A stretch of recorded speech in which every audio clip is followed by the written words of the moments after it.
Welcome to Digital Sculptor's tutorial series. We are happy to announce a new update of the Export Blender plugin. The following are the new features of the plugin. Support for Alias 2026 and newer. Ability to select the path to Blender executable. Performance improvement. Better matching of Alias color to Blender color. As usual, Blender needs to be installed for the plugin to work.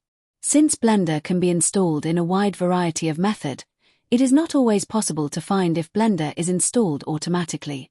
The usual method in the previous releases was to set the path to the Blender executable manually. Please download the plugin from the Autodesk site and install it. Be aware that the plugin needs to be installed from the user login and needs administrative privilege. After the plugin is installed, open Alias. The Export Blender plugin would be listed under the Plugin Manager. Please choose the appropriate plugin from the list. Export Blender _2026 for Alias 2026 and newer. Export Blender _2024_1 for Alias 2024.1 to Alias 2025.1. Export Blender _2021_3 for Alias 2021.3 to Alias 2023.1. Export Blender for older versions of Alias.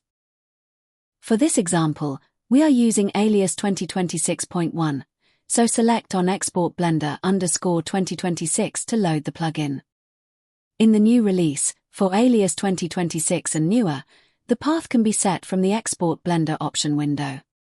By default, the path is set to the default location of Blender 5.0 install location.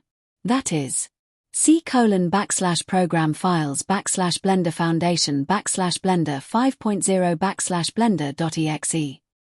If you want to use a specific version of Blender, or if the Blender location is in a different location, you can select the location using the folder icon. Click on the folder icon and browse to where Blender is installed and select Blender.exe file. The other options remain as before. For older versions of Alias, please visit the link in the description on how to set the path to the Blender executable manually. In this new release, the plugin will warn the user if it cannot find Blender. This new release also supports automatic conversion of sRGB color from Alias to the linear color space in Blender. The color of the materials in Blender now matches to the color of Alias shader. Thank you for watching. Please leave your comments and suggestions below.